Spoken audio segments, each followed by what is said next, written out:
It was a day of firsts, the first day of the 2026 season, the first time the World Cup had come to Hong Kong, China. 41 men from 10 countries, 13 women from 7 had an early start off Stanley Main Beach to take advantage of the 13-knot breeze. Four-time champion Mathis Guillot is back to defend his title, and the Frenchman starts the year once again as the man to catch. Italy's Maddalena Spanu also carries a target on her back as last year's champion. There were great conditions outside the bay for the 4 long-distance races. The men, on a 3 nautical mile course, were hitting finishing times of around 12 minutes. Victories were shared. Oscar Leclerc of France took the first race. Poland's Kamil Mazowiecki celebrated his birthday by winning the second race and finished the day top of the leaderboard. Alessandro Tomasi was one of 2 Italians to grab a win. The other one, Francesco Capuzzo, overcame a poor start to the event to win the 4th race by a good margin from France's Julien Ratotti. At one point, at the middle of the downwind, I looked around me, right, left, there was no one. So did I miss a buoy? But I said, no, impossible. This time it's not possible. And then once I was approaching the downwind mark, I had quite a good lead with Ratotti, was second at the end. And I said, okay, that's what I'm capable of. Vina Pico dominated the women's fleet, winning 3 of the 4 races. It was an ominous performance, although defending champion Maddalena Spanu was never far behind and took a victory herself. Yes, I'm so happy about my 2 wins. It's a very good day for me because I don't train a lot during this month because I am in the hospital. But now I'm very ready for this season, and it's a good beginning. It was also a great day for Chinese riders Liu Yi Zhao and Yana Li, who both pushed hard and ended the day in the top 5 overall. A very traditional opening ceremony set the scene for 4 more days of exciting and strategic racing.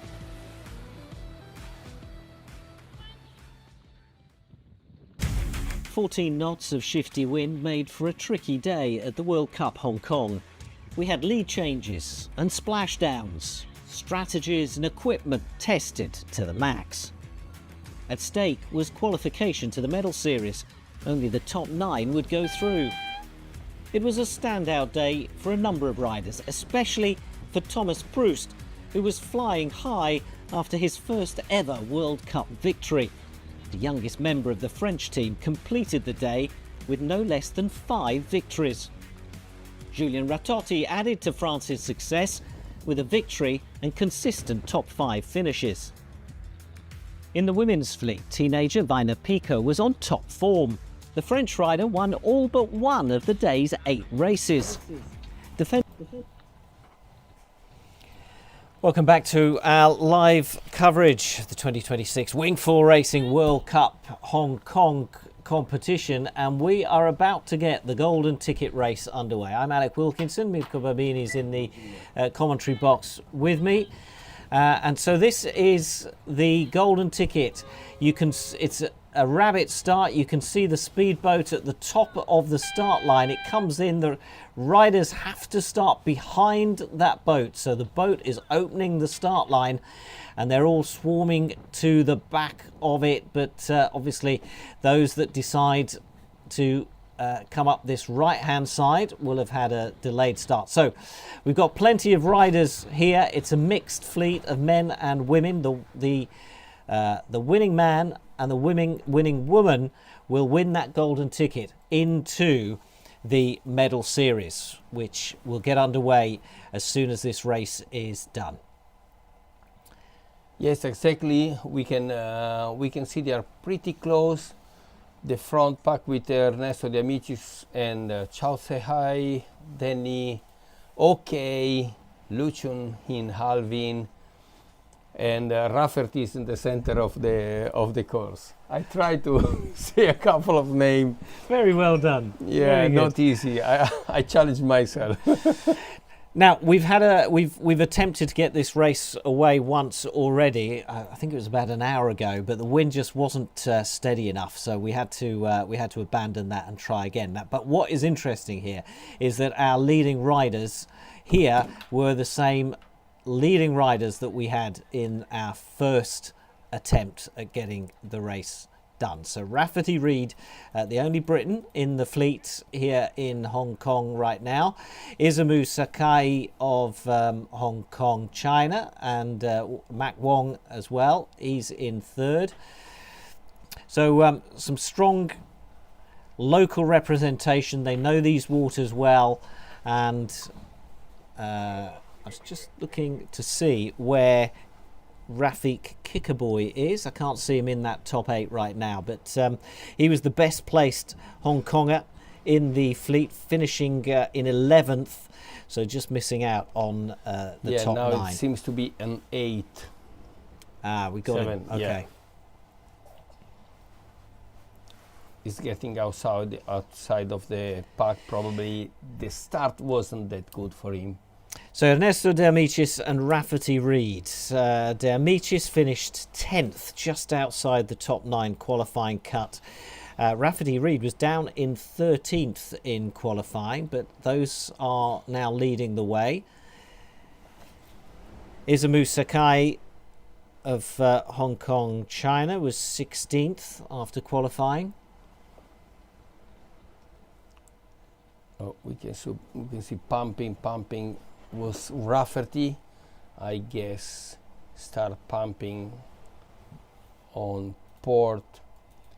Ernesto is going to the other side, and again they are outside. They move the course. They are a little bit far away outside of the bay, and but something didn't change. It's the wind shift. Quite shifty. Quite shifty, yeah. And the wind strength at kind of the bottom end of where we want to see it, really, around 9 knots. Yeah, you can see from the drone it's easier to spot the wind, how patchy it is, close to the windward mark. Ernesto, he make probably the right decision to go as first to the right side of the course. Let's see if he's able to round the top mark without few extra tack. So we're on an upwind downwind course, and then there's a reach to the finish off the top mark, but it's around a 20-minute race, this, and that is Ernesto De Amicis of Italy round the mark in first place, and he has already a huge advantage over the chasing pack. But now the difficulty for De Amicis, because we saw this in reverse. We saw Rafferty Reid out in front in the first attempt at getting this race away. Rafferty Reid was leading, and then he just struggled with the wind. The wind shifted, or disappeared, and in he went, and was soon caught by the others before the race was cancelled. So De Amicis now, his difficulty will be to find the wind, stay in the wind, and stay consistent all the way to the end. Yes, exactly. And it's just if you make a mistake, you are on the wrong side of the course and you stop foiling, then it will be a problem to get into foiling again, because the wind doesn't seem to be really good. So you round the mark.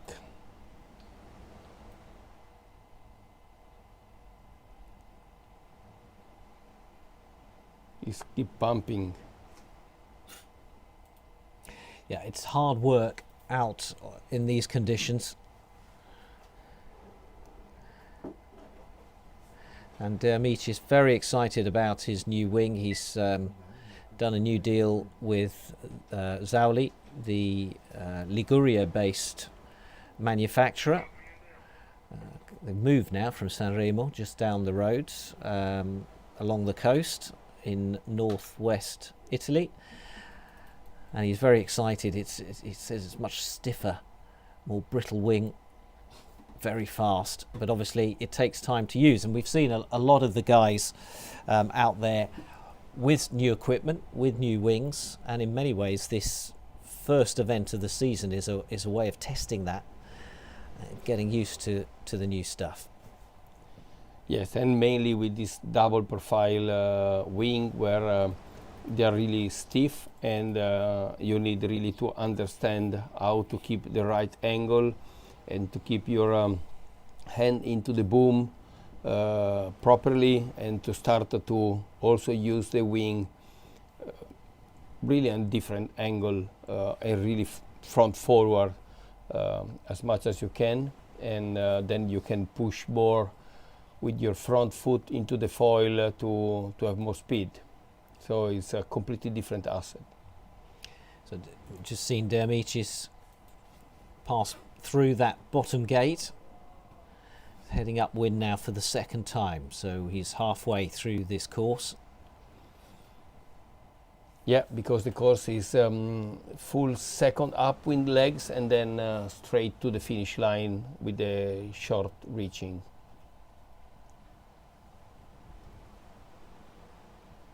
Yeah, really important not to, important is to judge the wind.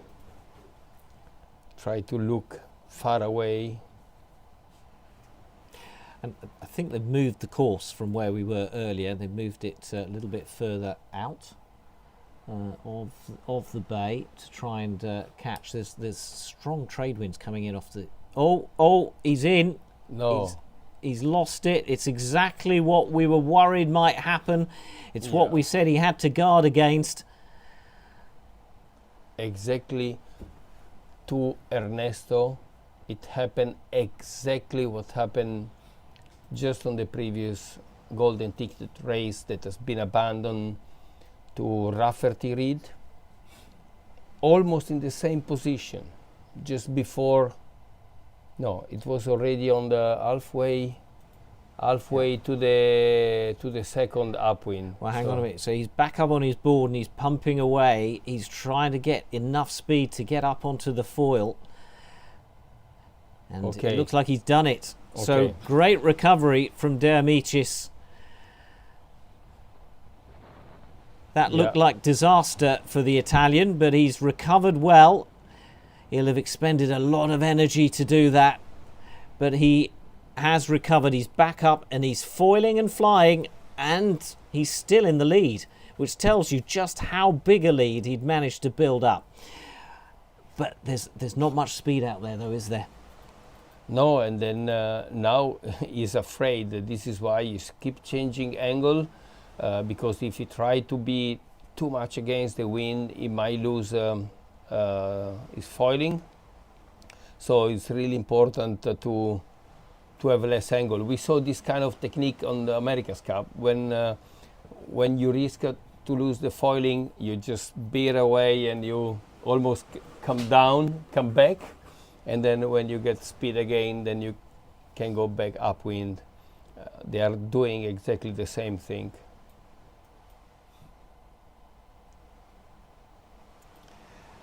Yeah, right. So he's in the center of exactly in the center of the second upwind leg. Yeah, and trying to make his way through the traffic that's coming down in the opposite direction. So behind him, let's have a look at the battle between the Hong Kongers, because Rafferty Reed has now dropped down to 5th. Quite some distance behind, but Izumu Sakai and Kikaboy Rafik fighting it out for 2nd and 3rd.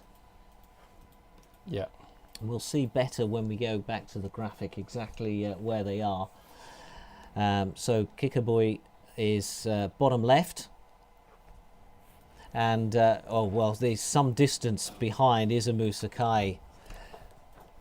Yeah, he's again, it's not safe until the end, but Kikaboy Rafik is a couple of 100 meters behind. And we should explain to those who maybe haven't seen these wings up close.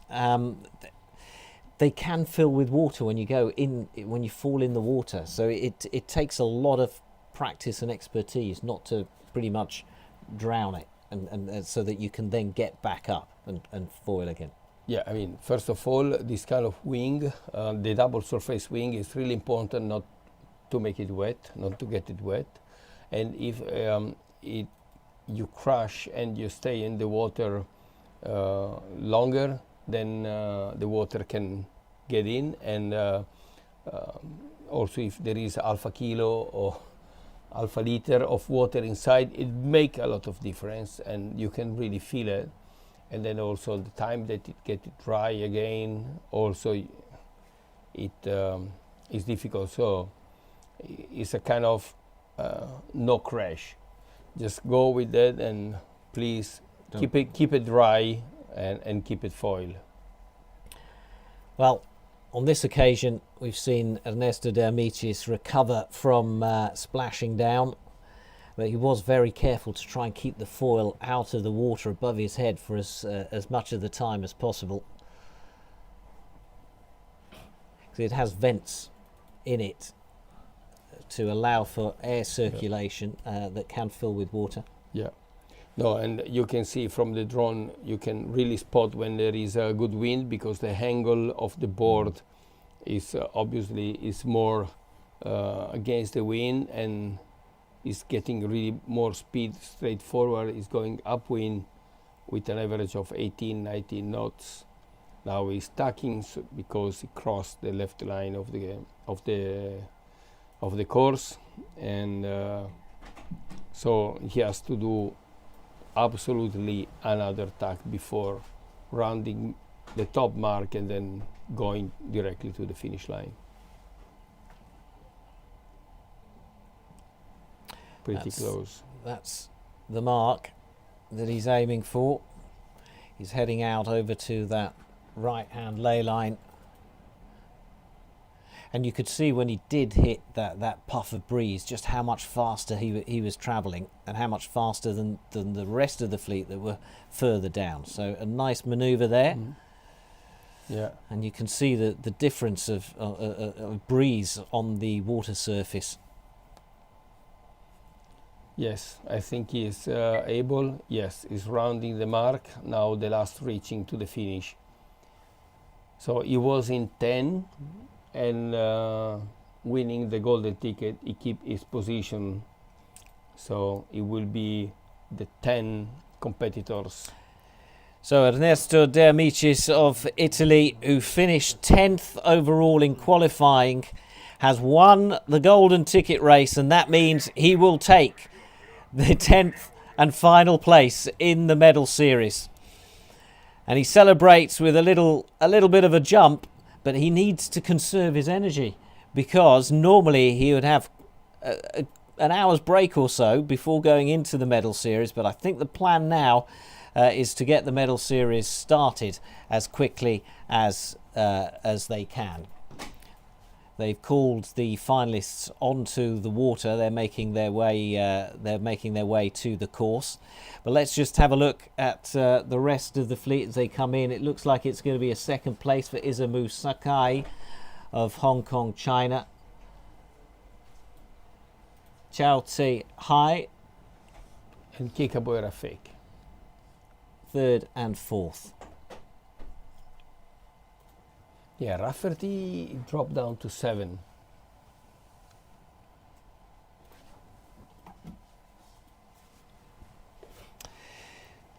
Well, a lot seemed to have depended on the start, because Rafferty Reed in the abandoned race got a really good start and was leading and built up a big lead. I think De Amicis got the better start this time and just built and built and built on that lead. We're looking at second place in the golden ticket race. It counts for nothing, I'm afraid. It's a tough one. You're in it to win it or you're out. And Izumu Sakai has raced well, gets his second place, but he's going home, which isn't far for him. Yeah, exactly. No. I mean, we don't know exactly where he's living, but for sure closer than us. Still on the center of the course, still quite far away from the finish line. Still approaching that last mark. Yeah, last mark. Upwind. So the lead of Ernesto was not bad, eh? Yeah, considering he fell in. Yeah.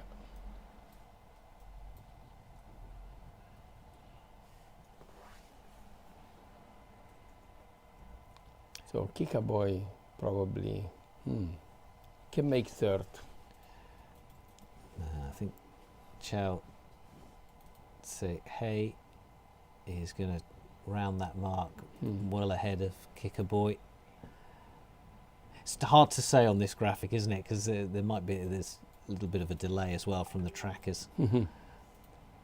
Let's see. And We will have the probably the images now. Oh, it's a great run into the finish line, though. They look very close. Chao and Kikaboy coming into the finish line. Which one will take third place?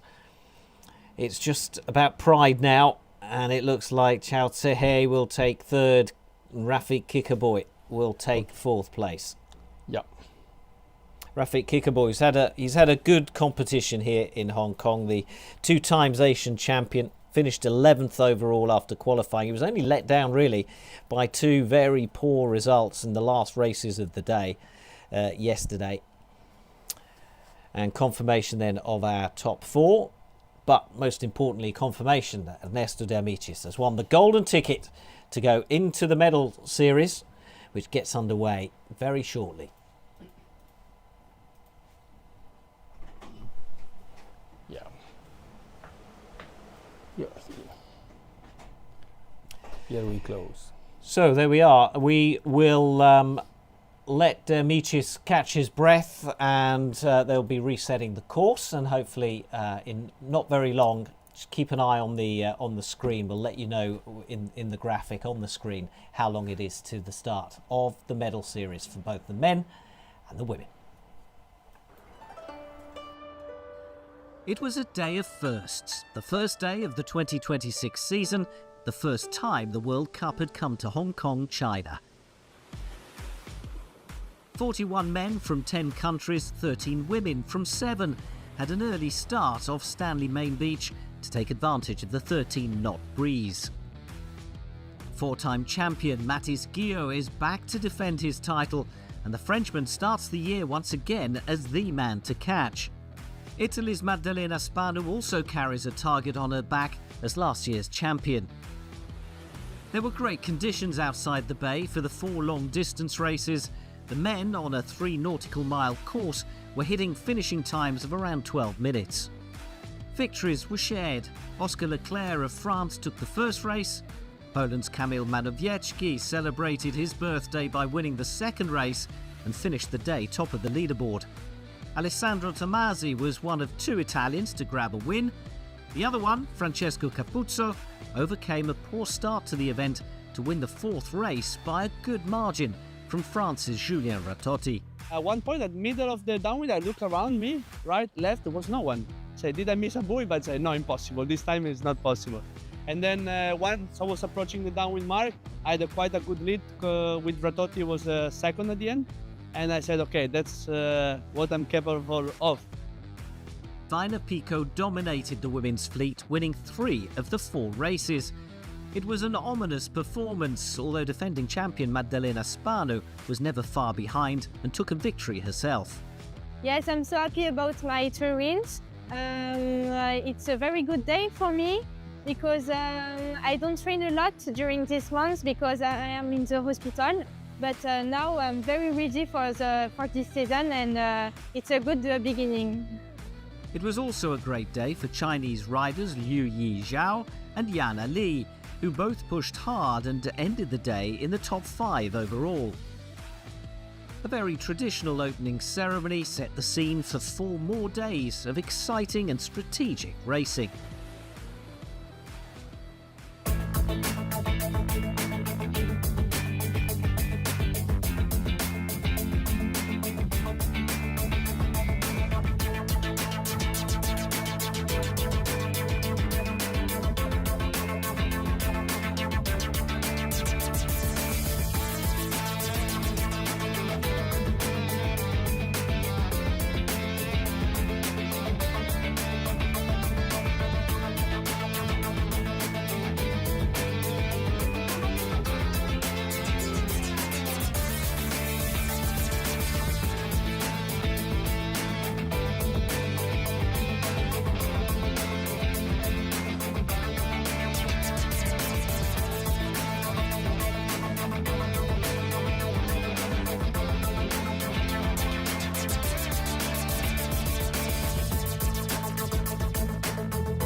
Welcome to our live coverage of the 2026 WingFoil Racing World Cup Hong Kong. I'm Alec Wilkinson. This is Mirko Babini with me in the commentary box, the president of the IWSA, and it is the medal series. Welcome to Hong Kong, where it is lunchtime, about 1:30. If you're joining us from Europe, well, it's very early in the morning, so well done.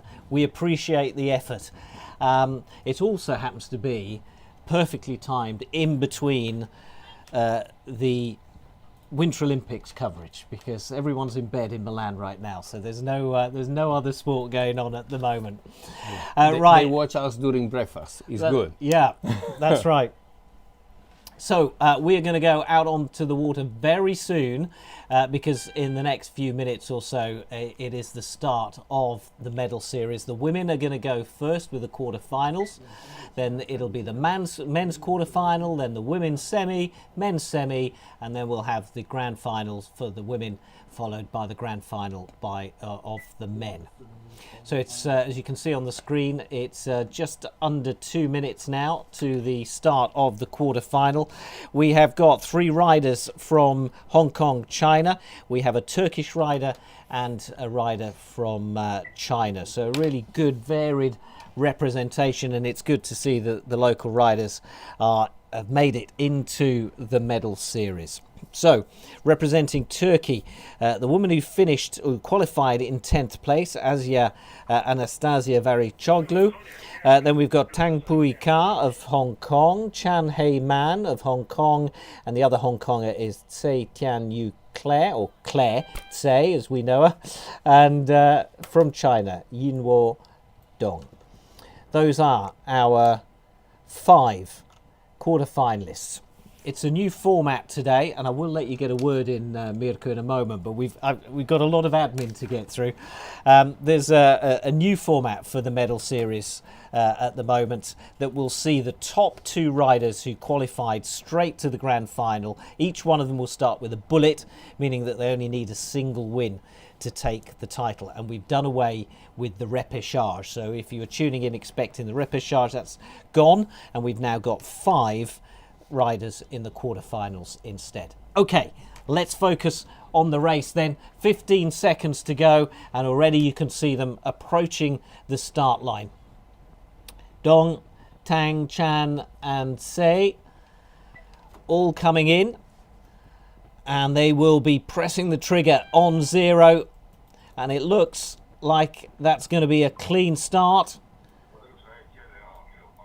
Yeah, some of them are little bit late, but we understand that all the patching, shifty and gusty condition, they keep the challenge open until the very end of the course. The wind seems good, 14 knots, 15 knots, really good. So Yinwo Dong actually qualified in 6th place. So was strongest in qualifying. Chan Hei Man of Hong Kong was 8th in qualifying, and just squeezing into that 9th place before the cut-off, Tang Pui Ka, also of Hong Kong, China. She qualified 9th. Yeah, it's gonna be a short track course, between 6 and 7 minutes maximum, 6 minutes probably. It will be the target time for the short course race. Just upwind, downwind, upwind, downwind, and straight short reaching on the left. So it's gonna be really tactical, because in such a short race you can't lose any single fraction of a second, because every single second is more than 25 meters. Then it can be all of the 5 WingFoiler within the space, so it's really important. Yeah, now looking out across the bay there, I mean we are onshore looking out onto the bay, but the riders have been taken further out of the bay where the wind is a little bit stronger. So obviously we've been watching the golden ticket races going on earlier on this morning, Mirko, but as you see here on the screen, do the conditions look, well, they look better than they were? No, absolutely. Now at least we have the wind that was predicted. It just started blowing a little bit later than expected, because we saw how they struggled during the golden ticket race, and the first one was abandoned, and so they had to repeat everything. But now the wind is still shifty, but it's, I mean, always more than 12 knots, with some gusts close to 16, which is really good. Feels a little bit more similar to qualifying day yesterday afternoon when things settled down. But Yunwo Dong of China seems to have the advantage here, and very soon as she approaches that mark, we're going to get a much better. Right, so she's hitting that right hand lay line now. So jibing, going to the gate.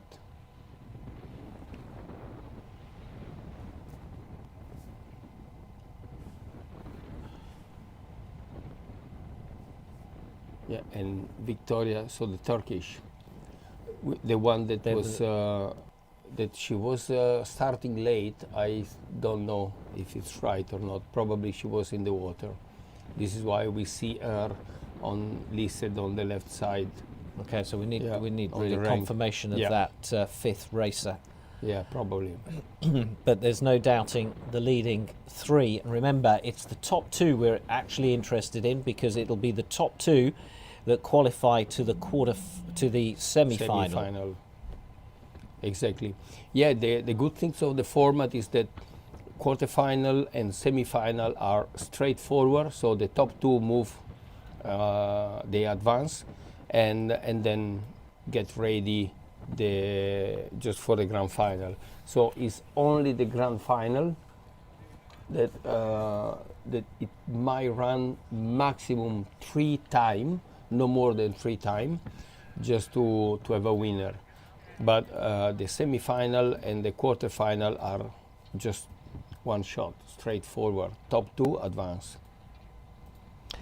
And at the moment, the top two, according to our tracker here, is Yin Wudong and Tang Pui Ka.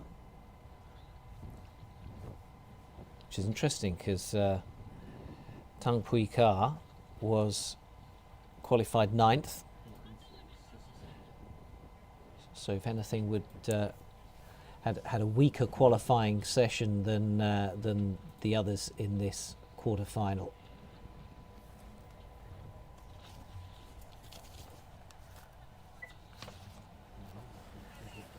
Okay, they are coming for the last rounding mark. Hui No Dong. And then all the way down and straight to the finish. Here is the last rounding mark. So 19 years old and leading the quarter-final, Yin Wudong of China. Wrapping this up. And it looked like there was a fair amount of space between second and third. Yeah.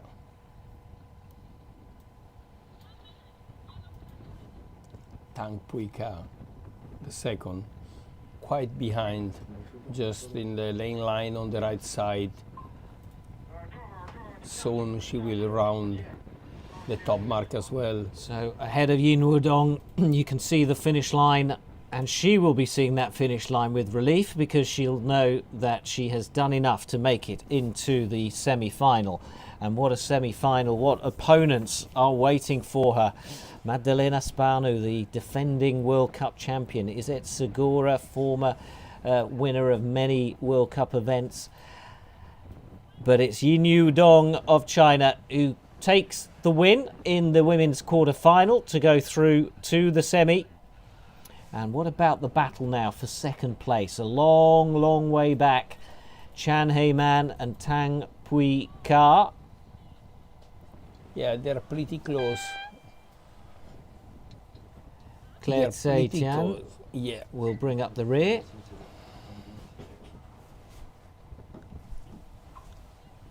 at the moment, Chan Hei Man just has the advantage. Tang Pui Ka, I think. Well, I think we're losing. Either she's fallen in, or we're losing signal on her tracker. We'll wait until we get live pictures to confirm that. Or probably she might crash close to the mark, or she will just start moving quickly within the course if it was a problem, signal problem from the tracker. No, now she's moving 14, 15 knots of speed.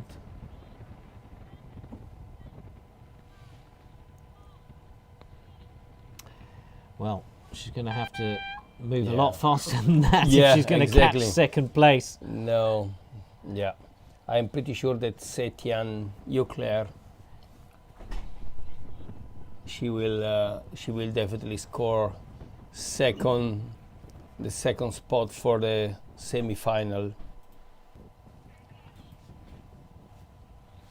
Crossing the gate now, straight to the finish line. I think yeah.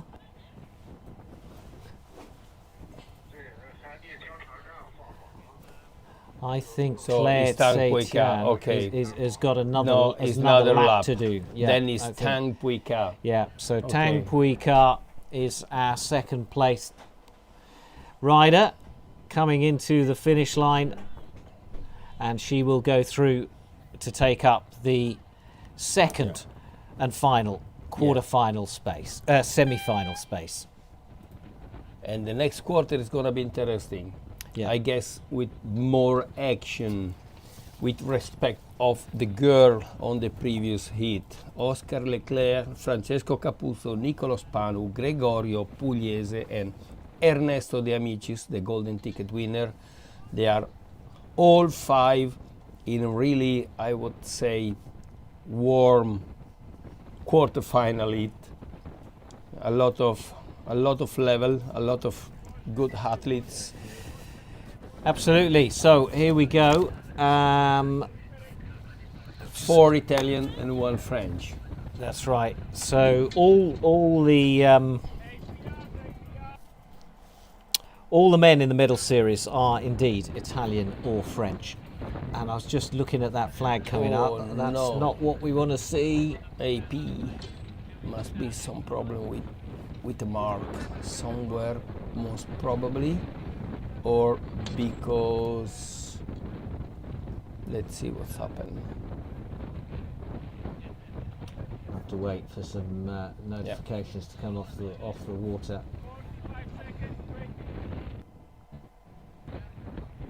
But you're looking at the principal race officer, Mikhail, with the hat,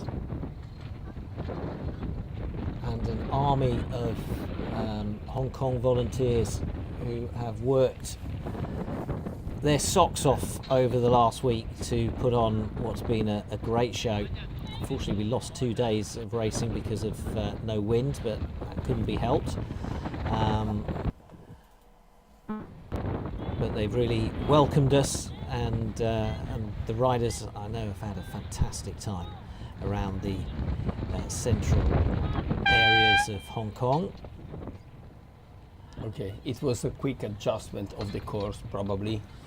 We see how it communicate the principal race officer and Larry, the local race officer, is looking on the pin, so probably they fix the starting line. And we are ready to go.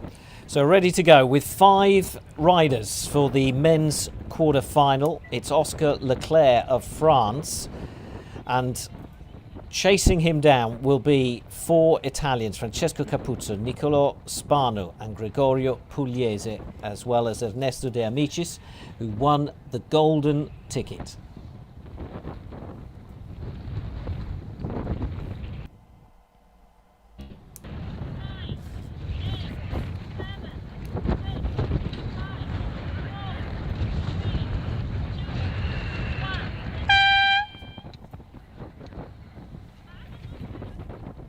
So Oscar Leclerc, he qualified in 6th place. Had some inconsistent results really that dragged him down, but he was always up there and challenging the leading pack in qualifying, and often was on the shoulder of the leaders. Just couldn't quite hang on there in Gold Fleet to take a win. But the nice thing about this competition and the conditions that we've seen, Mirko, has been just how many different winners we've had. And I think that's a sign of several things. One, the amount of training. I think it reflects the amount of training that's been done by especially some of the younger, less experienced riders who've now stepped up, but also changes in equipment for the new season.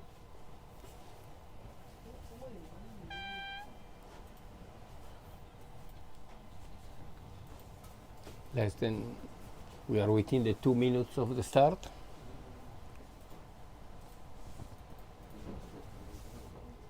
It's going to be interesting to see how many they will start on port or on starboard, because we have to remember with the 5 competitors, the starting line is shorter and you don't have a lot of space to play with. Francesco Capuzzo there in the centre of the screen had a good first day of racing when he got his only victory of the competition so far.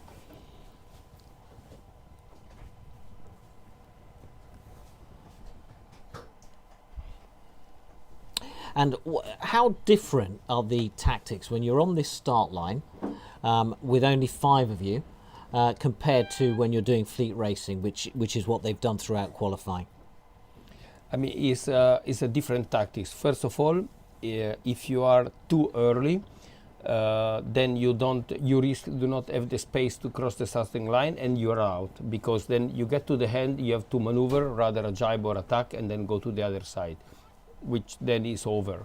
So it's really important to spot the time distance, which is the typical exercise how to improve your starting skill, and stay far away from the starting line, and then approach only over the last 20 to 30 seconds, which is now you will see at 15 seconds, 10 seconds, 15 seconds away, they will start to get maximum speed and then cross the starting line. You see they are on the shade of the starting line at 6 seconds just before the start. So the men's quarter-final is underway. De Amicis with the blue wing leading the riders in from the committee boat end of the start line. But already 3 have gone left, 2 have gone right. Who will have taken the right decision? We'll find out at the top. Yes, we have Francesco Capuzzo on the bottom, and we saw the perfect start of the Ernesto De Amicis. It was on starboard with the blue sail, so he hit with the maximum speed the starting line and at 20.7 knots, really good. And the best one from the start analysis, 30 centimeter, 0.3 meter, he didn't went out of the starting line. Yeah, just how close is that? It's hair's breadth. Yes, exactly. Well done. This is the perfect time distance exercise. Gregorio Pugliese of Italy out in front. The man who qualified in 9th place.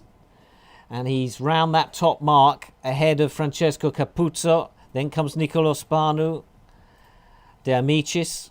So his good start he couldn't take advantage of. No. And the only Frenchman in the race, Oscar Leclerc, struggling back in 5th. Remember, it's the top 2 who will go through to the semi-final. Yeah, so that seems that Gregorio is in front. It pay off more the left side of the course. So let's see what they're gonna do on the second upwind leg, because obviously they are all in 5. They will take a look between each other and they will take the advantage to change their tactics on the second upwind legs. Gregorio obviously now is going back to the same side because he Oh, interesting. He tacked to the other side, probably to cover and not to let Francesco Capuzzo to take an advantage himself alone. So it was a really good move from Gregorio. He went to the other side and then he tacked, covering Capuzzo and follow him. Nicolo Spano is a little bit higher, but is not faster than him. So Capuzzo coming up to that ley line, and Pugliese Decided to tacking tack, off yeah. to the left, just away from Capuzzo, who's following him now. Here comes Spanu. He got a couple of podium finishes yesterday, did Spanu, in qualifying, but struggled for top 5 finishes once they split into Gold Fleet. Yeah, very good move from Gregorio. He spotted a good gust and he tacked way earlier than Capuzzo, and he got good lead. And now is the last downwind. Big mistake for Capuzzo, I must say. He went really too long on the right side, far away from the ley line. I don't know what's, probably was just focusing on the gust, and he missed the moment to tack on the proper place. So downwind they go again, and Pugliese still has this. And the battle now for second place, Capuzzo or Spanu. Who's it going to be? There's not much of this race left. And only 2 advance. That's right. So Gregorio Pugliese gets the win. And without a doubt, his best result of the competition so far. But who has got it behind? Who's got that second place? Is it Nicolo Spanu or Capuzzo? Difficult to see from this angle. Spanu. Spanu. You're going for Spanu. Yeah, Spanu. Spanu. Then comes Capuzzo. And then And in the end, actually, Capuzzo was quite a distance behind. Then comes De Amici and Oscar Leclerc, who has been 5th all the way around. Not quite sure what happened. We'll have to get the story. We'll let you know the details of Oscar Leclerc's race on our social channels. So well done to Pugliese and Spanu. They progress to the semi-finals, where they will meet Poland's Kamil Manowiecki, Julien Ratotti of France, and Mathis Guillot, the defending world champion of France. Those 3 are awaiting our 2 winners, Pugliese and Spanu, in the semi-finals. Yeah, pretty interesting this result. The 2 that were 8 and 9, they qualify for the semi-final.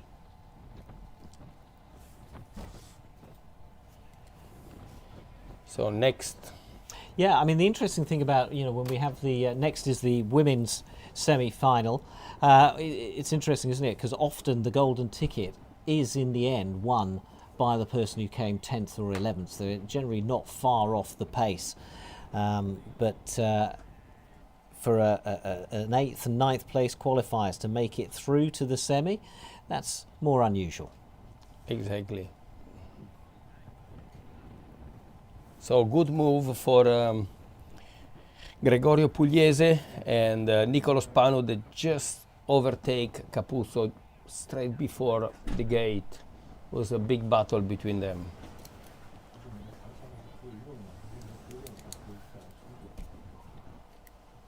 So shortly we will see the warning signal for semi-final girl, where we have Izet Segura from Spain, Madalena Spanu, again unusual to see her on semi-final. We'll have to unpick her competition. And Liu Xiao from China, and then we have Tang Buika from the quarterfinal, and Hinu Dong. Well, at the moment, we've got 4 listed on the competition there on our tracker. Who is missing? Let's see. Izet Segura there, Madalena, Liu Xiao, Yuni Dong, Tang Puika.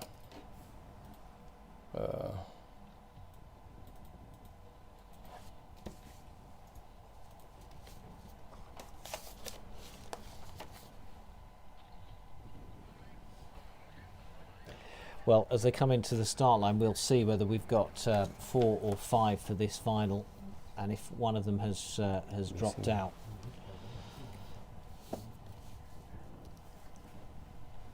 So yes, Maddalena Spanu, what to say? I mean, she dominated the competition the whole season last year, won every single event, and so certainly I don't think we've ever... I can't remember the last time Spanu was in a semi-final and hadn't gone straight through to the final. I think Honestly, I think never. I think never. Always She struggled in Silverplana, I remember last year. Probably. But so we'd have to check that. But either way, it is very unusual to see her there. Probably you're right. Yeah. Yesterday she pulled out of the final races of qualifying. She just couldn't get her wing to work, basically. She couldn't get up onto her foils, and then abandoned towards the end of the day and said, "Look, I've had enough. I can't keep trying this. It's too exhausting." Chatting to her afterwards, she says, "Oh, I'm just, I was just a bit of an idiot. I just wasn't doing things properly. I need to sort out my wing." But it was more telling, speaking to her dad, who said that she's got a new wing. She hasn't done much training with it. And that's because she's had exams over the winter periods during the closed season, and they decided that she should concentrate on revising and getting those exams, which she passed. So well done, Maddalena. But now she's got a little bit of catching up to do, and that is why she is starting from the semi-final here with 2 minutes and 45 seconds to go. Yes. On the tracker now we have all 5 semi-finalists. Girl.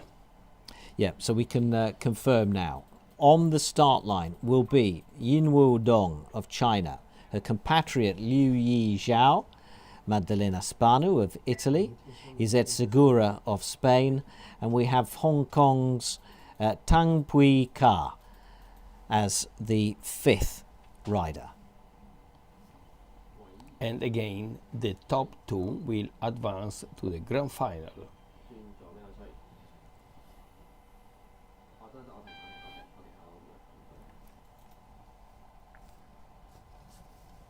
Okay, less than 2 minutes to go. Talk us through those flags. Yeah, we have the green flags and the black flags, which is the rule that apply for the last 2 minutes. If someone is out, then it will be directly DSQ, and if there will be recall, that there is no way to absolutely restart. Usually the black flag is really, let's say, it's helpful because they keep a safer, to play safer, the competitors not to get out, and is always the flag to use. So almost a minute to go. Almost a minute to go. Let's just run through our semi-finalists. So Izet Segura finished qualifying in 3rd. Maddalena Spanu was 4th, so they automatically came through to the semis. And coming through, winning, Liu Yi Zhao finished 5th, so they were automatic qualifiers. Yinwu Dong and Tang Pui Ko, they've already got a race under their belts, the quarterfinals, which they came 1st and 2nd in. So they will be warmed up, focused and ready to go and take on some of the big names from the women's fleet in WingFoil racing. 20 seconds to go. Let's see how they play the start. It seems they are still pretty far away from the starting line. 6 seconds, okay. We can see Maddalena and Izet, she's here. Perfect, okay. Maddalena, Izet and Liu Xiao, they start on starboard. So looking at at the early positions there. We've got off on the left of the far side of the screen is Maddalena Spano. We've got Izet Segura and Liu Yi Zhao, and Xinu Dong on the right side. has gone to the right. Yeah.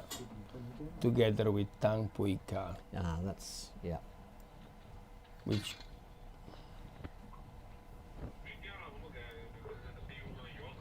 They've got some speed up, haven't they? The breeze is up. Got about 16 knots out there. so the minimum distance, talking about the analysis, 009. So it was a high risk, I must say, From Spano. for Spanu, Yeah. and she risked a lot with the black flag, I must say. And 0.3 seconds Yeah. from being disqualified. Yes, exactly. Wow. Yeah, she played well. Don't do it again. Or do it at maximum the same. So there we are. That's how we're looking halfway up the first leg, with China first and second, and Spanu looking to come back from fourth place. It's once again only the top two that will go through to the next round, which is no less the grand final. What's happened to the left side of the course? On the left side of the course, for whatever reason, they get stuck in somewhere, and Izet and Maddalena, they are far behind Xinu Dong and Liu Hi Xiao. Well, Come on. That's not expected, and Yeah. with respect of everyone. But I mean, one is the world champion. The tables have been turned at this event, and I suspect that Segura and Spanu were trying to cover each other. They thought that they considered themselves to be the biggest risk to each other, and were keeping each other close. And at the moment, it looks like Segura might have an issue out there. But Spanu's still trying to make her way up to the mark, whilst the two Chinese riders are heading down to the bottom gate. Exactly, and we have to remember that these kind of race are 6-minute race maximum, and it's really difficult to catch up such a long distance when you are so far behind. It's gonna be interesting. So Spanu has just gone round the top mark, I can tell you that. Izet Segura still struggling to get there, but Liu Yi Zhao is through the gate, heads upwind for the second time. Yes, exactly. And Liu Hi Xiao, she's just behind.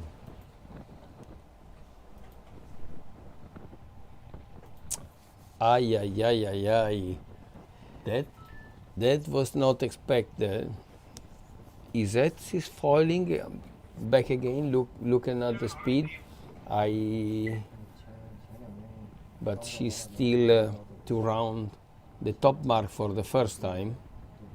So Izet Segura on the first day of qualifying, when we had lots of racing in conditions that weren't dissimilar to today's, injured her toe and said she was having real trouble jibing because of the pain. And I just wonder, she's kind of struggled for the whole week really, and I just wonder if it's something to do with that. Oh, we will ask when they will come back at the beach. But those two Chinese WingFoiler, they are really keeping closer each other, and probably they take the power between each other, and they find out that they are really in a good spot because they know that they don't need to push a lot. Both of them is just enough to cross the finish line. That's right, and let's hope they realise that and they don't take each other out and start competing against each other. There are our leaders, Liu Yi Zhao and Yinwu Dong, both representing China. and heading down towards the finish line. It's the final leg. And Spanu is still working her way upwind to that mark. She's a long way back. Really, really strange. Now we have, yeah, there is some problem on the tracking, which definitely Maddalena Spano, she's not, I mean, we don't see her visual on the live images. So the Chinese riders heading towards the finish line. 1, 2. And a spectacular crash right at the end, but that doesn't matter because she's across the line already. So unofficially, it's Liu Yizhao winning ahead of Yin Wudong. Yes, exactly. But we need to have a look on the real images. Then we can spot the wing color. We can definitely see Maddalena on her gastra wing. So Maddalena Spanu of Italy, the defending World Cup champion, crosses the line in third in the semi-final, and that means she is out of the competition.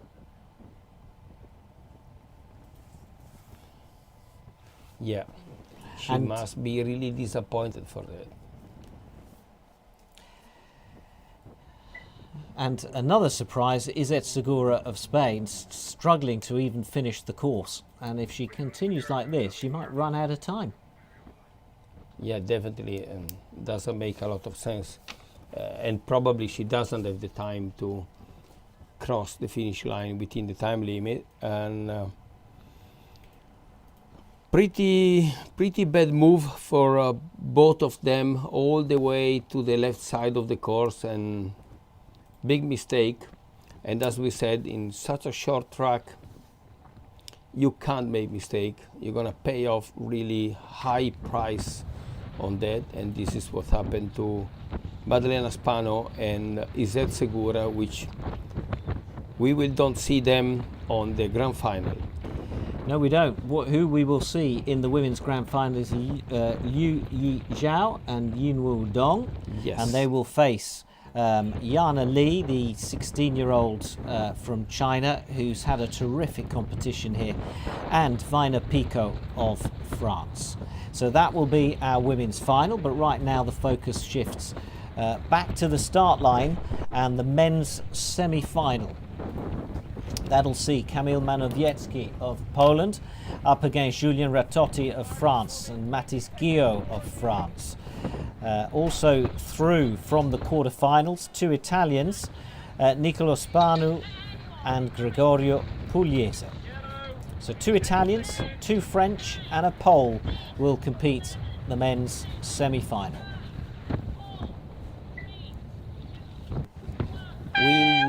We can see northeast, easterly northeast wind, 13 to 17 knots of gust we see sometime, so the wind is quite good, but for sure again super tactics, because it's keep switching, shifting from one side to the other, and not in the same way from the right side of the course and the left side of the course, like we saw what happened to Maddalena and Izet on the previous race.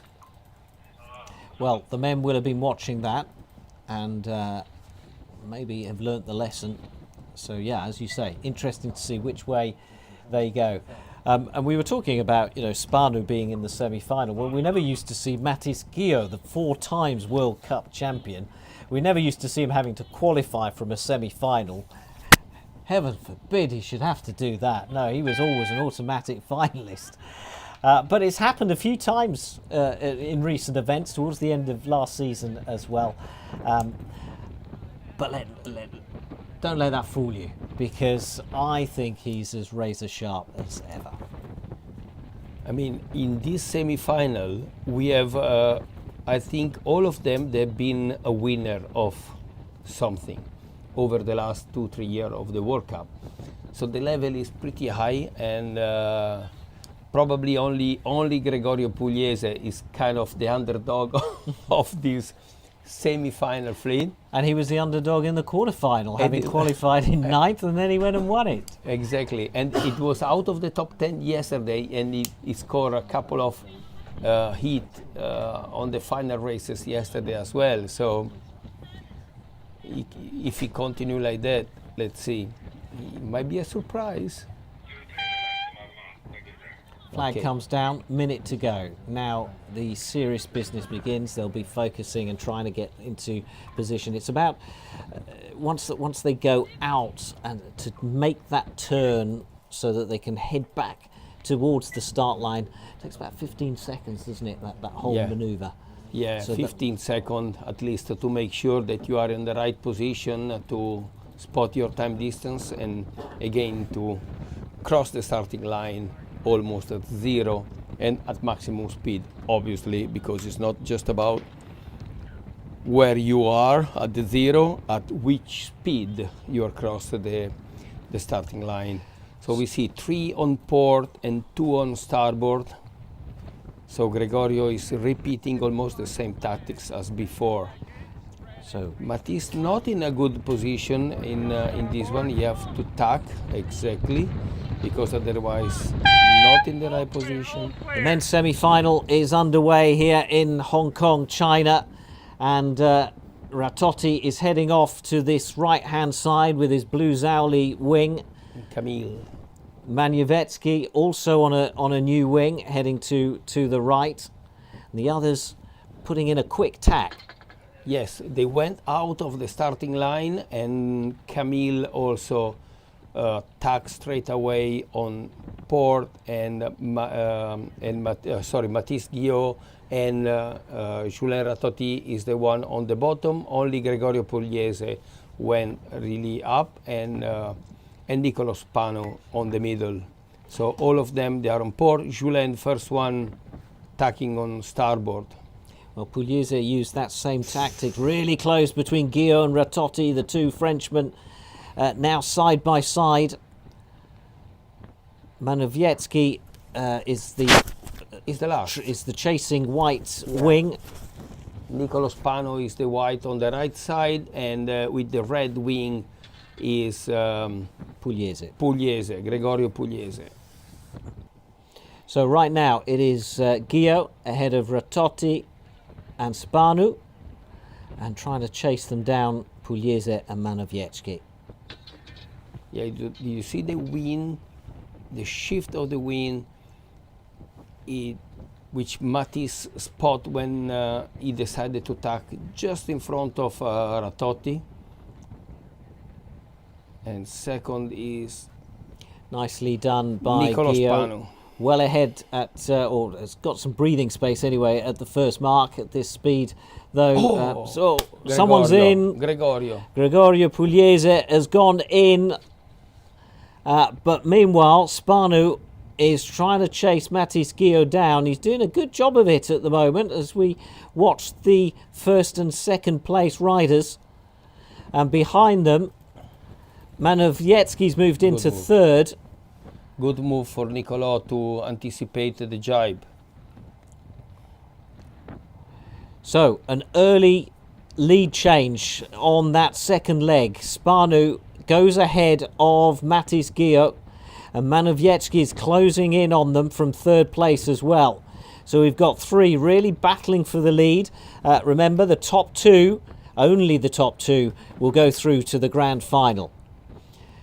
At the bottom gate now, Spanu has the slightest advantage and they split. Spanu left, Guillot right. Manevetsky tries to close in. He's got to move up a position if he wants to make it to the final. Ratotti looks out of it right now. And it is following Guillot on the right side, and all of them now, they're going right. Camille Manevetsky not really in a good position, because on that side we saw previously that the wind doesn't play really well, but Nicolo Spano looks really in a good position. It's going to be really interesting when Matisse will tuck and cross Nicolo Spano. So can Kamil Manowiecki close the gap and take second place and make it through to the grand final? He won the season finale in Brazil in December. He switched to a new wing supplier this year. He's still getting the hang of that. He sounds confident when he says he was out here training 3 weeks earlier to get used to it. But it is still Spanu in second and Gio leading the fleet. And now side by side, Manowiecki and Ratotti fighting for third. But it's only the top two that go through, remember. That's what the battle's about. And at this point, do you think Gio's away and Spanu's looking around saying, right, I'm just going to play this safe? Yeah, absolutely. When you are in this position, the last things that you have to think about is try to chase the one that is leading. I mean, try to play safe, not to make mistake, because if you stay in second, you have to just move forward to get the spot into the grand final. So he's following him and he's trying to stay there. You know that staying there is enough. That's the move to do.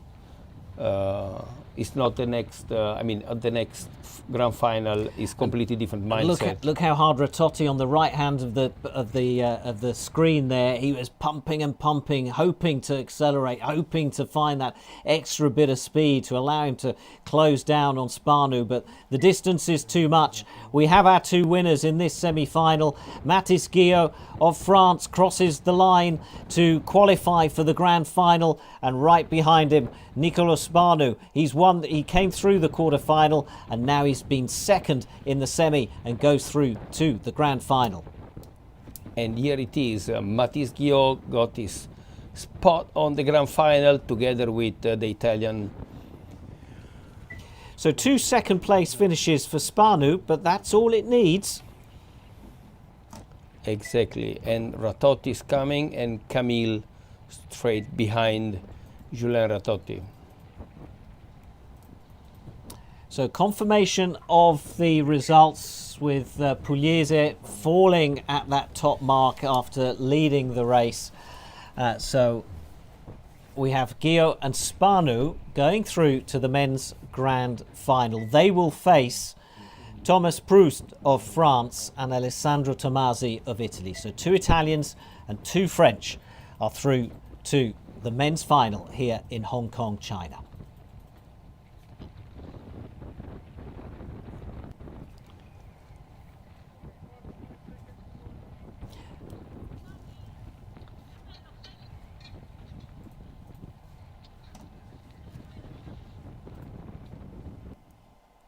Now the start boat just getting themselves set, and we will see the flags go up in a moment for the women's final.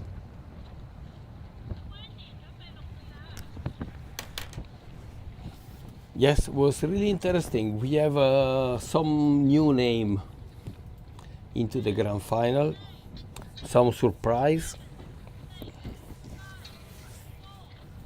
So Hong Kong is not, well, is not into the standard, which I like that. They've shuffled the pack. The first event, exactly. That's it. First event of the year, and the usual. The pack has been shuffled, and I guess some new names in these word shuffle. Yeah. Shuffle, yeah. We have some new names in the final, but possibly the biggest surprise is the name that is missing from the final, and that is Maddalena Spanu. Her brother has just made it into the grand final. We often see him just miss out, yes. But this time Spanu, rather Maddalena, has just missed out on the women's final. So there are our 4 riders, Yinwu Dong and Tang Puika. Claire. No, I think it's Tang Puika. Wait, we are. Tang Puika. No. Yu Yi Zhao and Yinwu Dong of China. Yeah, wait a second. Yeah, Yu Yi Zhao. And Yeah, we have Yan Ali. Yeah, Yan Ali. We have Claire Tse Yeah, Tian Yu. Sen Tian Yu Claire, yeah.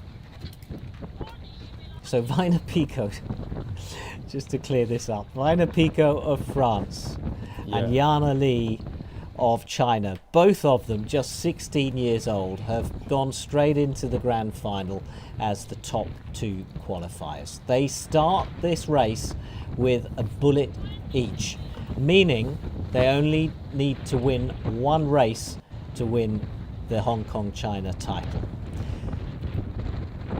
Joining them in the final is Claire Tse Tian Yu of Hong Kong China and Yin Wu Dong of China. They have come through from the quarterfinals.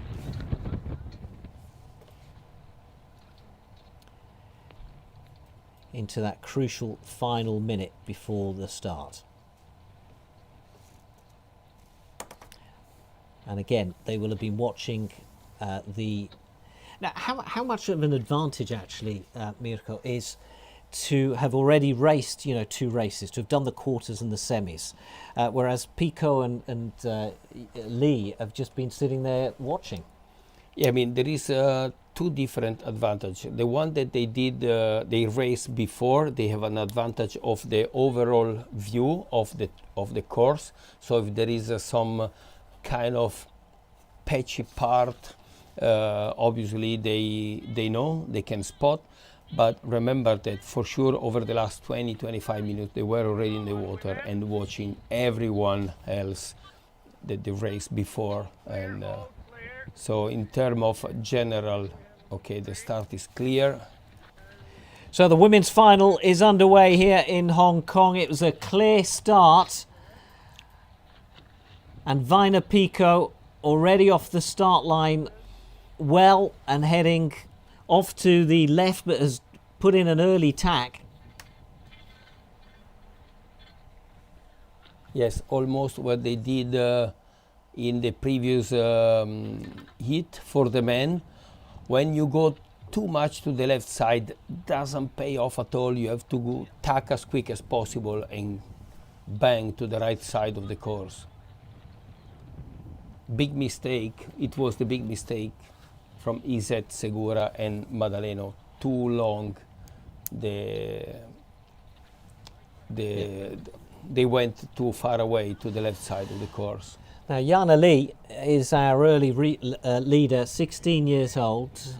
She's a bit of a nomad, travels the world competing with her family, and she qualified, as we've said, automatically to the grand final. And I spoke to her yesterday. She came out of the water. She went, "Oh, it could have gone better."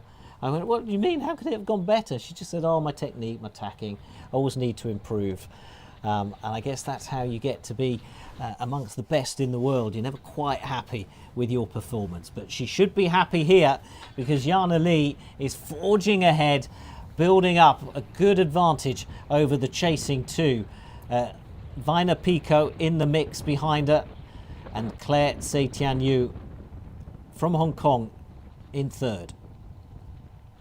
So Yana Li rounds the top mark. She's had a great first leg and has built up a good advantage from her competitor from France, Vina Pico.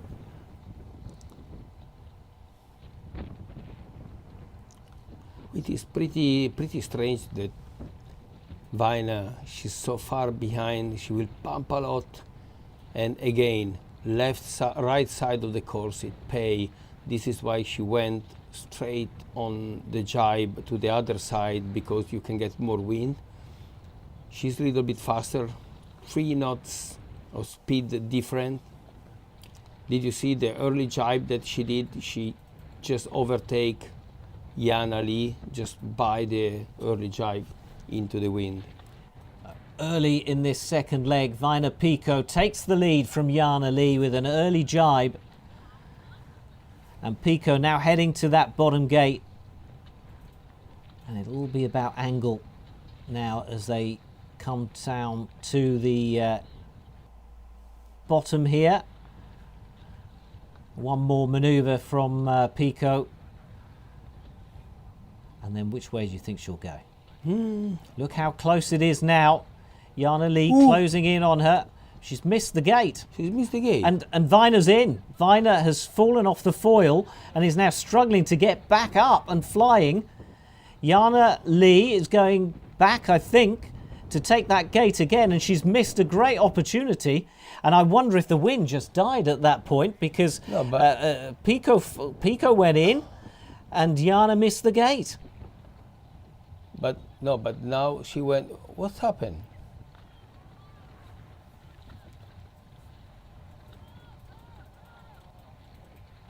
Well, it's very unusual in wingfoiling to see the drone having to stop and hover. Yes, exactly. Very unusual. So I wonder what happened there. But it's played into Jana Lee's hands, because she's now away out in front. And can Pico get back up onto her foil? Oh, I mean, we have 10, 12, 13 knots. It was really strange that she just dropped, I mean, bad rounding mark, and probably Jana Lee, she spotted the hole of wind and she decided better to miss. She went for a jibe, back again on the other side of the gate, tacking again and take the course. Quite a smart move for a 16 years old, I must say. But you got a feel for Vina Pico. She had 8 races in qualifying. She won all but 2 of them. And now she comes to the grand final, which she has to win, of course, for gold. And ends up... Well, we don't know where she is at the moment. If she's, I think she's okay. up and running again now. Yeah, She's managed to get back up on her foil, so is in second place.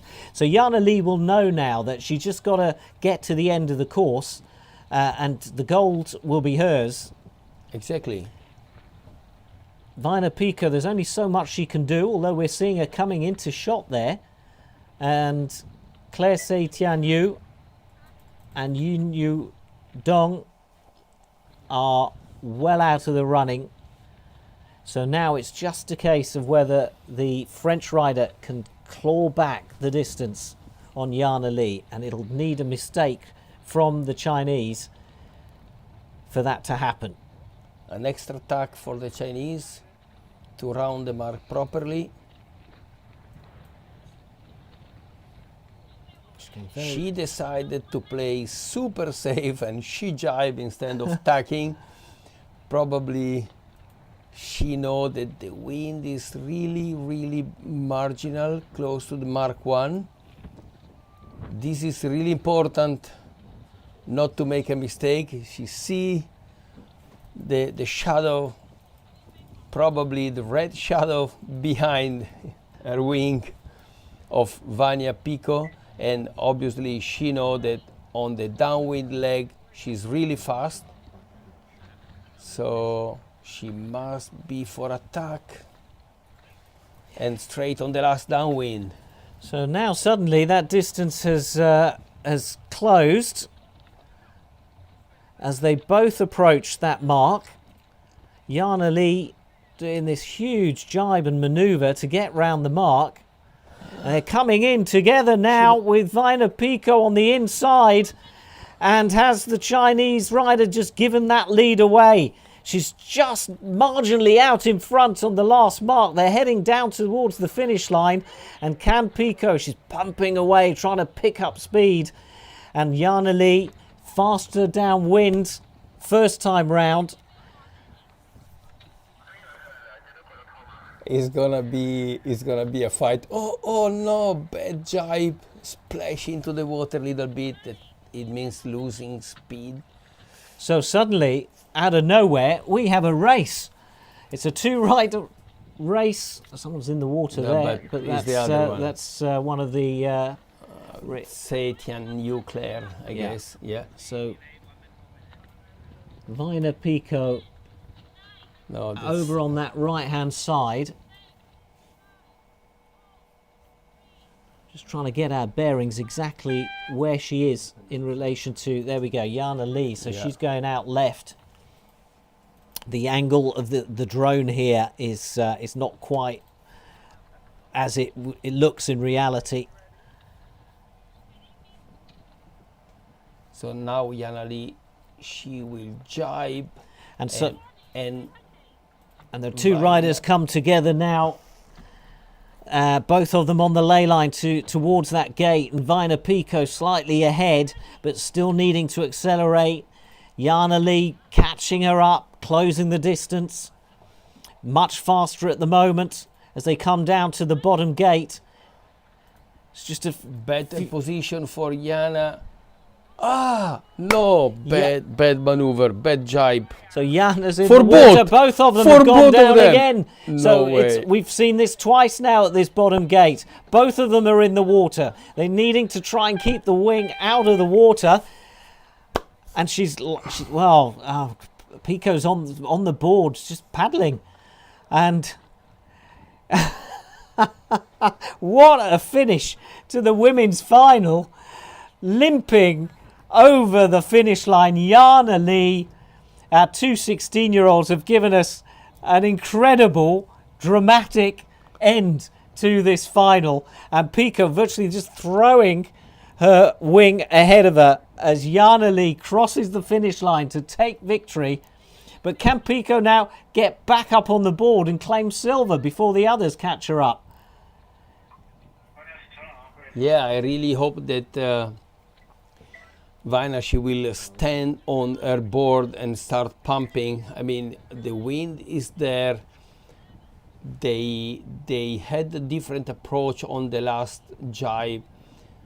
Jana Lee, she went close to the mark, jibe close to the mark, mistake, fell in the water. Vaina, wider jibe just to make it easier, super smooth. Boom, splash in the water as well. I can't believe it. What you said is right. What a dramatic finish for Vaina and Jana Lee, which now she's the only one that crossed the finish line. We're waiting to see Pico getting across the line. But for Lee, it's celebrations. She is the 2025 Youth World Champion and has now won her first major senior event in the World Cup. Probably Mango in the rib is trying to speak and explain her that she won. Probably. No, I'm joking. Okay. She knew it, I guess. Yeah. So celebrations then on the finish line for Jana Lee of China. Congratulations to her. We will confirm the results all later and certainly across our socials as the evening goes on. But right now we need to switch to the start line because it is here that we will see the men's final get underway shortly. The men's final featuring Thomas Proust of France, his compatriot Mathis Guillot, two French against two Italians, Alessandro Tomasi and Niccolò Spano.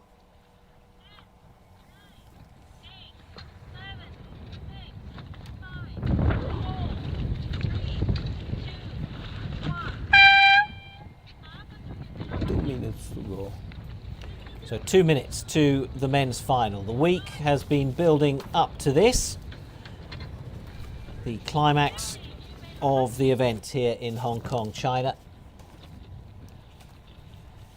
Spanu has had to win his way through from the quarter-final, so 2 races under his belt already, and 2 second places in those races. Just crossed the finish. And Mirko just confirming that Vaina Pico's just got across the finish line, and I think that's still ahead of the other 2 competitors who will finish in 3rd and 4th. Yes, they were just crossing. So less than, probably we are close to a minute. Okay. Shortly we will see the black flags remove. Yes. Alessandro Tomasi is the Italian that qualified automatically to the grand final, so we'll have a bullet in hand. And Thomas Proust, what a story he's been giving us over this week. Always kind of there or thereabouts last season, but never quite making it into those top spots. But here he has dominated the men's fleet right through qualifying and goes straight through then to this final with a bullet in hand. So a reminder as we count down to the start is that Thomas Proust and Alessandro Tomasi need just one win in order to claim the title. Matis Gio and Nicolo Spanu need 2 wins to get there. And here we go, a split in the fleet from coming in from left and right, and the men's final is underway. And on starboard we saw Matis Gio and Ale Tomasi, but Ale Tomasi went into the tack straight after the starting line, and we see on the bottom Nicolo Spanu and Thomas Proust, which is on the bottom with the red wing. So Thomas Proust doing what he's been doing all week, getting away really well, full of energy, pumping to accelerate away, but a really good start, and picking his line and choosing his route up that first leg. Matis Gio at the back of the fleet, he tried what he did in the semi-final and it worked for him there. It hasn't worked for him this time. Yes, probably again is when you do it with the proper wind and with the right angle, it works. But now again, let's see how that works when they start tacking close to the top mark, because it's where the wind is more tricky, and probably they will go a little bit further to the right side. Yes, Matis, and then they will tack as a, let's say, and go for maximum speed close to the mark. What we're seeing now is the leading pair staying very close to each other. They know that if whichever one of those wins this race will win the title. So they're not worried about what's happening behind them right now. They've got breathing space on the chasing too. It's all about this battle for first. Alessandro Tomasi at the front and Thomas Proust. And Tomasi is first to the top mark. Yes, and we see with the girl before that with this kind of wind, with all of wind and the current, they needed to really try to avoid any splash or losing their foiling mode. Otherwise, it's going to be a disaster. But Ale Tomasi is pumping like crazy, a devil, crazy, and Thomas Proust as well, but little bit less. Ale Tomasi, we knew that he's pumping a lot and is able to go really deep in terms of angle, almost like Nicolo Spanu, because we saw it already also in Brazil, how is the ability to pump really in the front side of the board, stay really front forward, and they got really a deeper angle on the downwind part. Yeah, the breakthrough event for Tomasi really was the Istanbul World Cup last year, which he won, and that just it let him fly. It filled him with confidence, and he's been challenging at the top of the fleet ever since. And Tomasi is round with a good lead at the bottom gate, followed by Thomas Proust, who's lost distance on the downwind leg, a lot of distance, and in fact is now being caught by Nicolo Spanu and Matis Gio. So a real battle going on at the back, but Tomasi, he is away and he is clear. Yes, it's clear, but I think that Thomas Proust has to keep pumping, and Matis Gio behind is not a good competitor to have it behind, because he will try to kill him until the very end. Tomasi tack on the right side. Obviously, the decision to stay on the right, it was a winning move before. He repeat himself just to avoid to go on the wrong side of the course. Just a few minutes away for rounding mark, the top mark for the last time. But hey, we've seen plenty of drama today. Yeah, I would not say we've seen splashdowns and lead changes, so let's not curse them with our prediction. No. Alessandro Tomasi though is looking good. And right behind him, interesting battle. So Thomas Proust side by side with his fellow Frenchman Mathis Guillot, Nicolas Barnu playing catch-up in 4th place. And Ale Tomasi start pumping for the last downwind legs, and the conditions over there are not really easy to manage. Mathis Guillot probably he missed some wind. Did you see the angle? He had to tack again, and Thomas Proust he went rounding the mark. It's also an important thing to say in this grand final. Oh no, Thomas just fell in the water during the rounding the mark. Oh, no Thomas way. Proust. You said that. We can't say anything Thomas until the Proust. very end. Thomas Proust, who's had a terrific week all week, and he came out of the water like glowing with satisfaction yesterday. His teammates were around congratulating him. Mathis Guillot, who's just going past him, said to me, "Oh, I'm so pleased for Thomas. It's so good that all that hard work has come true."